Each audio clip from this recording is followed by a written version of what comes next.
Our next keynote is a fireside chat with FCC Commissioner Jeffrey Starks.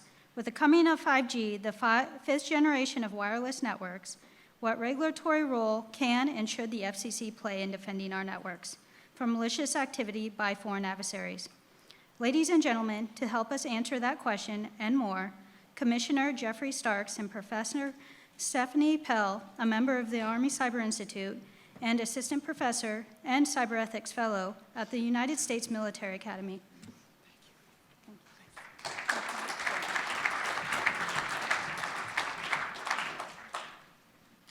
Commissioner Starks, thanks so much for joining us this afternoon. I'm going to talk about some 5G. Let's do it. So let's do a little stage setting. 5G, the fifth generation of wireless networks, promises, by some estimates, internet speeds that are 100 times faster than 4G networks. 5G will empower new, muscled-up smartphones and myriad IoT devices, enabling consumers to stream videos at rapid speeds and use smart glasses for augmented reality experiences. 5G will facilitate the arrival of self-driving cars, telemedicine applications that were once only the stuff of science fiction, smart and comprehensively observed cities, and numerous visionary services like cooperating intelligent drones engaging in search and rescue missions. The possibilities are numerous, but all the telecommunications carriers are in a race to see who can deliver 5G services first. But as we race to the future, we cannot forget the security-focused concerns of the present and the past. In fact, as former FCC Chairman Tom Wheeler has noted, networks have always been attack vectors. So why should we be surprised that the network of the 21st century is a new attack vector? We ought to respond accordingly. Now, you, Commissioner Starks, have proclaimed on numerous occasions since you became an FCC commissioner that network security is national security. Yes. I want to talk to you more about that and the specific kinds of threats to network security that concern you and should concern us all in the race to 5G. But first, for those in our audience who may not be familiar with the role the FCC can play in protecting the security of our networks, can you tell us a bit more about how you see the Commission's role and authority in this space? Yes, of course. Well, thank you, of course, for having me here, Stephanie, and to SciCon as well. The first thing I'd probably say, just to orient folks, is the FCC Commission is an independent agency, and so we are a 5-member commissionership, and we are each presidentially nominated and confirmed by the Senate, and so we are each kind of our own leader in that way. And so I think I would caveat that by saying different commissioners would think differently about what is the fullest extent of our national security authority here. And so I'll state that at the front. What I think would be unanimously agreed to is that the FCC statutorily has a role here. Section 1 of the 1934 Communications Act says that we are the body that is commissioned to protect the communications networks, and that specifically includes national security. So there is definitely a role for us to play here.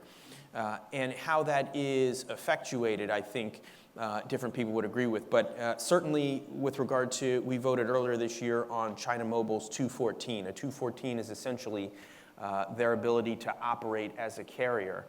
China Mobile was applying to have the ability to operate in the United States. We ultimately decided against their ability to operate, but China Telecom, China Unicom still have the ability to operate in the United States. So 214s is certainly something. 5G and 5G security, something that hopefully we'll explore further in our conversation, is something that is clearly within our ambit. There are national security ramifications to 5G and how we protect it. IoT is another vector here. Two more things that I'd mention is underwater. Sea cables is something that under our statutory authority is assigned to us, and so we know that these underwater sea cables do also have, in particular, they are part of the attack plane with Russia in particular. There was an article in Forbes that was just talking about how there is a Russian espionage sea vehicle that is out there, and in particular they are working through sea cables. The last thing I'd mention is election security is something that I'm really focused on, and making sure that we have the most secure elections possible. So the security environment has changed a bit Yes. since the 1996 Telecommunications Act was passed. For sure. Can you talk a little bit about that and the specific concerns you have with respect to the security of 5G today? Yes. So certainly since the 96 Act, when you're talking about so much has changed from then to now. Back in the 96 Act, you really had a number of small carriers, and so there was very much a trusted interconnection, interoperability. And so network security really was not a particular focus at all. Obviously, as there's been an explosion of the number of operators, the number of carriers, the number of equipment, that has been something that has reduced price and generated competition, but it has also meant that you have a lot more people out there that are in control of these companies. And so that is something that we've had to think through, and it has really introduced the lack of that trust and interoperability that we're talking about. And so that's kind of on a very micro perspective. Something that I would say really quickly from a more macro perspective is China's real growth and dominance in this sector. When you compare even just 10 years ago, 2009, China telecommunications equipment constituted 6% of the global equipment that was being bought. Now they are well over 30%. In 2009, none of the internet companies that were the top 10 generators in terms of growth and revenue were Chinese. Now there are 4 out of the top 10. And so that rapid explosion and the ability of China to really quickly close the gap is something that a lot of us are still thinking through and trying to make sure that, in particular with regard to national security, as you talked about, making sure that we're thinking through how to deal with China and making sure that we have trusted carriers and trusted partners. I don't have to tell, obviously, folks in this room, you wouldn't want your defense planes, you wouldn't want your defense ships being built by what is a foreign adversary. And so very much on the theme of network security is national security, we really have to focus on our connections and our communications as something that we want to be with trusted partners. So in that respect, you, the FCC, other parts of the government are very much focusing their efforts on concerns with keeping a certain country's communications equipment out of our networks. Yeah. Can you talk some about that, please? Yes. There are a number of folks around the government that are focused on this issue. Obviously, starting at the top, the president in May of 2019 issued an executive order where, in particular, he leaves the details to be worked out through the Commerce Department. But ultimately, what that focuses on is making sure that we are not allowing insecure telecommunications equipment into the United States, and actually naming what those in particular companies are. It leaves to Commerce. But the whole point is that the president agreed and specifically issued an executive order that insecure and untrustworthy Chinese equipment, telecom equipment, should be kept out of the United States. The National Defense Authorization Act, the NDAA, of 2019 was legislation that was passed. And so Congress is focused on this issue. And what the NDAA does is it says that for federal procurement purposes, the government should not be purchasing insecure Chinese equipment. In particular, in the NDAA, they do name Huawei, they do name ZTE. So specifically as part of that legislation, they're named. The FCC has done a couple things. We have focused on the supply chain, which is something that we appropriate, for lack of a better term, almost $10 billion. A good number of that, almost $5 billion, goes to buying equipment that tries to get broadband everywhere. And so for our supply chain purposes, making sure that with federal dollars, we're not buying Chinese equipment that we view as insecure with universal service dollars. And so I'm a big fan of all of that. What I have focused on, though, is all of those are issues that are focusing on making sure we don't have insecure, untrustworthy Chinese equipment going forward. I have said and have long said that we can't view this issue asymmetrically, where we're only worried about keeping insecure equipment out. We need to focus on the equipment that we know we have already here in the United States domestically, and there are a number of domestic, in particular small rural carriers. Truth be told, AT&T and Verizon and T-Mobile, Sprint, the big carriers do not have Huawei, do not have ZTE, insecure Chinese equipment in their infrastructure, but we do know that there are small rural carriers who do have a significant amount of this in their infrastructure. So what do we do about that? So that's the question, is what do we do about that? And that's a question that I have focused on during my commissionership. And what I have, I rolled out a program that I called Find It, Fix It, Fund It, which is kind of a three-part way to get at curing what is this domestic problem of insecure Chinese equipment. The Find It is trying to figure out what the universe of insecure and untrustworthy equipment is. The fact of the matter is that you don't have a lot of carriers raising their hand right now saying, I've got Huawei in my network. And so we do have to, yes, there's nobody doing that, trust me. And so we do have to figure out how to, it's a little bit of a chicken and egg problem, but trying to figure out how we have carriers that do have this in their infrastructure come forward and say, here's the infrastructure that I bought.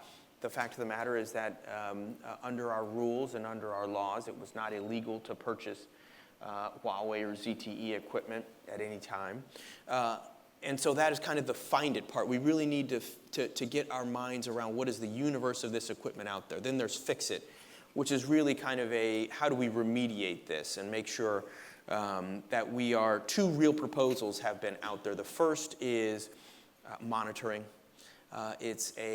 We know that there is Huawei equipment at Pine Belt in Mississippi in their infrastructure. Let's set up kind of a monitoring mechanism whereby if we see that any equipment is, let's say, translating back to China, sending information, data back to China, a little beacon will go off and we'll be able to know about it. The problem with that, of course, is that doesn't actually solve what is, potentially a data breach situation. The second real option that we have here, which I'm a fan of, which I have publicly stated I support, is really a kind of rip and replace, which means we're literally going to have to go to where we know that there's insecure Chinese equipment, Huawei ZTE, and make sure that we rip it out, replace it with a trusted vendor. And I think that gives us a lot more security. Really quickly, the issues around that are that you're talking about equipment in some of the most remote areas of the United States. And so terrain, it's not easy to get out there. Lots of these places, it's hard to get out there due to weather concerns. You only may have some 6 or 8 weeks where you can actually get out there and replace all of the insecure equipment out in parts of rural Montana. And so there are concerns about how we would actually effectuate this. And are there sort of threshold questions about are prioritizing what gets removed? Or is everything, do we have to treat everything at the same level of threat? Or does different kinds of equipment present more significant threats? And depending on where the equipment would be deployed in a network, do we have to balance those equities in terms of prioritizing what you want to rip out first? So that's exactly right. That's an extremely good question. And the answer is, like a lot of things, it kind of depends. I have a particular perspective that, when you're looking at a communications network, there are individual handsets. There is what is the radio access network, the RAN. And then there is kind of the core of the network where information is really distributed and routers and switches. As you move closer and closer to the core of the network, you get more, the ability to control data, to control information gets greater and greater. And so you have had folks who say, well, we don't really need to rip and replace the radio, the RAN. When you're talking about that, it's really just dumb equipment that just sends signals. Whereas the core of the network is what you really have to replace. And so ultimately, I think the questions really get down to not a question of do you trust any particular piece of equipment, but really the question is, do you trust who made that equipment? And this kind of comes back to first principles. There are really kind of a couple issues that have to be discussed. The first is insecure equipment could ultimately be used for espionage. China in particular, or a foreign adversary could monitor, could listen in on those communications. The second real issue is that during times of a national emergency, for example, or God forbid a time of war, China could ultimately, if they can take control of those networks, stop those networks from flowing, choke off, stop communications potentially completely. Also could, back to underwater sea cables, could be able to control our information to our other allies internationally. And so some of those issues really kind of get there. I ultimately believe the question that we have to focus on is getting rid of insecure equipment, untrustworthy equipment generally. And so I think that is going to be replacing the core of the network, replacing the RAN of the network, and making sure that we have the security that I think Americans are going to demand. So there's a third element of your plan, so I got to ask you, how are you going to fund it? The funded piece is crucial and really gets back to the issue that I spoke about, which is that I think you are going to have a lot of issues. I have met with, as a commissioner, I've met the most with the domestic carriers that have purchased Huawei and ZTE in their equipment and in their infrastructure. I've probably met with, the universe again is unknown, it's probably somewhere between 40 or 50 or 60 small domestic carriers that have it. I've probably met with about 24 of them. These are folks that obviously say, we know we have a national security issue, we want to talk through the policy ramifications, talk through the business ramifications on that. And so we know that there are some carriers who do have Huawei that haven't come forward. I don't want to say that they have done anything wrong, but we know that they're figuring out the universe. You will have more people come through once the funding mechanism becomes more clear, is really the simple way to say this. In the House, there is a measure that appropriates about $1 billion for us to fund a rip and replace mechanism. In the Senate, the 5G Leadership Act, sponsored by Senator Wicker, the chairman of the Commerce Committee, has appropriated about $700 million for it. Questions of how much this ultimately is going to cost is something that people really are still trying to think through. And gets back to the questions of fix it. If you only wanted to fix the core of the network, or if you only wanted to monitor, those would be significantly cheaper options. But if you want to rip and replace everything, that is going to take something, I think, that is going to be close to like $1 billion.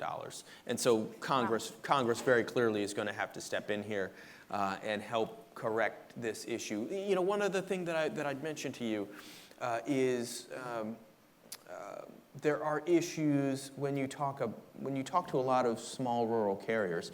Somebody who bought Huawei, again, did not do anything wrong, did not violate any laws, did not violate any rules. But it's been clear now, probably since 2011, 2012, that there are concerns about Huawei. There are concerns about network carriers buying Chinese equipment. Those folks did so nonetheless. And so you do have some, I've started to hear from some small rural carriers who say, hey, I had the choice to buy the cheaper Huawei aspect, to buy what I knew was going to be cheaper equipment that potentially had some security issues, but I decided not to do that. I paid Nokia, I paid Ericsson the higher price.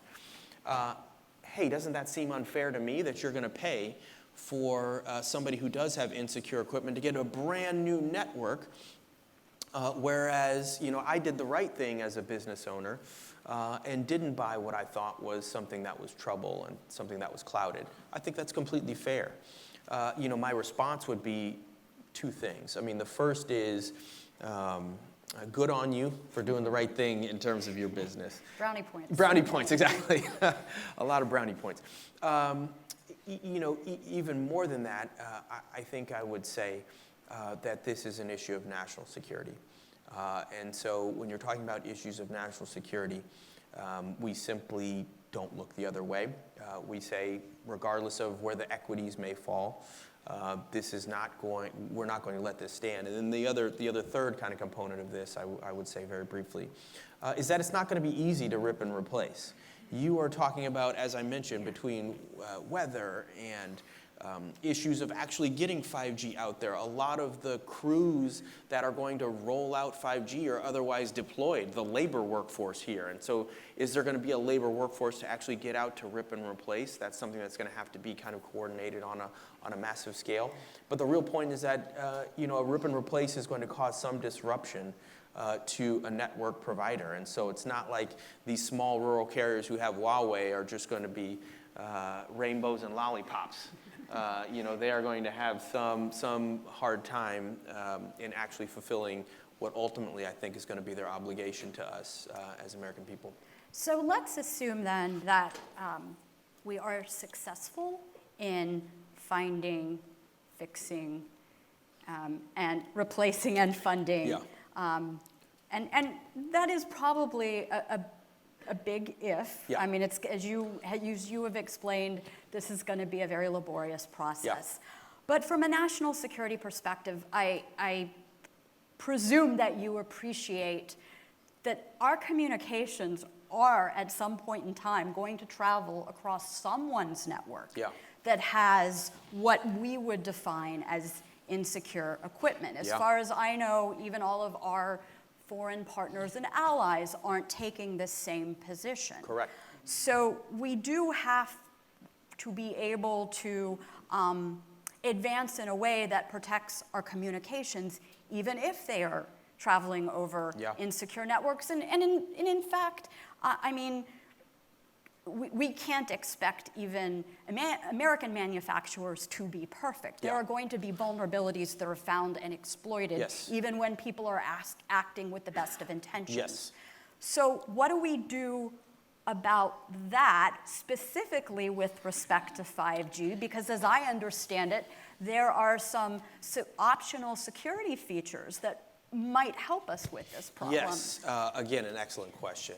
You know, the first thing I'd say to part of the premise of your question is, you know, I do think we are trying to go to some of our other global allies and impress upon them the concern that we think from the United States perspective about what it would mean to have untrustworthy equipment in their infrastructure. And so I'll start with that. But I completely agree with you that even if we were able to wring out every last piece of Chinese equipment here in the States, it doesn't take long for you to find that you are, again, Huawei is literally the largest global supplier of telecom equipment in the world. And so you are not going to find places where this is not going to be able to travel. Again, interoperability and interconnection is a defining part of networks. And so we are going to have some of our information, some of our data, some of our communications travel to foreign allies over equipment that we're not comfortable with, that we think is untrustworthy. Some issue, the good news is from 5G's perspective, we are being more thoughtful, more intentional in thinking through security on the front end. When you're talking about 2G, 3G, 4G, we were always kind of looking back on how can we graft on some security issues. But here we've been much more thoughtful on the front end as we're starting to roll out 5G, so that's the good news. On the flip side, when we're talking about a world with IoT, there are going to be literally tens of millions of interconnected devices. And so the attack plane is so much bigger and broader. And so on the one hand, there are pros, on the other hand, there are cons that, the security attack surface is going to be so much larger. But we are thinking through some of these issues. Network virtualization is something that I think is really going to help. It really is having AI almost embedded in the network. And so you're almost going to have like antibodies that are going to be able to seek out and find. A lot of this is going to be automated. And a lot of this is going to be able to get automatically to the source of issues and deal with it even before what a human system would otherwise be able to do. Network slicing is something that a lot of folks are talking about. That's going to be able to kind of segment some of the network in a little bit in ways where you can have higher security on certain planes of the network, whereas if you were if you didn't want to have that heightened levels of security, you would be able to have that at other parts of the network. So I think network slicing. To come back to virtualization really quickly, there was an AT&T report that came out just this week. So I'm sure you all will jump on that. But really, what they talked about is only a third of network operators and carriers plan to use virtualization as a security mechanism. And so those of us that are very excited about it as another way that we can help security, I'm a little concerned to see that it doesn't seem like a whole lot of operators are going to take that up. And so I'm looking into that, kind of thinking through that. But really one of the thoughts that I would leave folks with here is, when we're talking about this macro issue of China, and security. These really are geopolitical issues in a way that we're going to be dealing with for quite some time. And 5G is very much the tip of the spear right now. But these same dynamics are going to play out over AI, over cloud computing. These are issues that are going to keep coming about. And we need to be thoughtful and intentional. All of this truly is part of a whole of government approach that we need to start to take towards network security and national security. And as I understand it, since you're talking about these various new security features that are optional in 5G, perhaps a more simple one is carriers can encrypt data. I mean, is that something that perhaps shouldn't be optional or rarely should be optional? Yes, I think, and back to, I think end-to-end encryption is something that a lot of folks are starting to think through. And back to election security. There are about 5 states, I won't name names, that actually use turns out you have to have voter registration connected to the internet. Because a lot of folks need to be able to go on and say, well, where's my voting location? And so voter rolls have to be connected to the internet in a lot of ways. But we have about 5 states and districts that actually transmit election results using cable modems, which I think is really insecure and something that I know you have. Modems, yes. Yes, that's something that I know you have focused on and written about and thought deeply on is stingrays, and the ability to kind of intercept some of those messages and communications is something that worries me. And so trying to think through if there are encryption mechanisms that even within election security should be focused on, but I think you're exactly right. Well, with 15 seconds left, I will take this opportunity to thank you very much for sharing some time and your thoughts with us, and we will all look forward into the future to see what you and the FCC are doing about 5G security. Great. Thank you, Thank Stephanie. you so much. Great to be with you.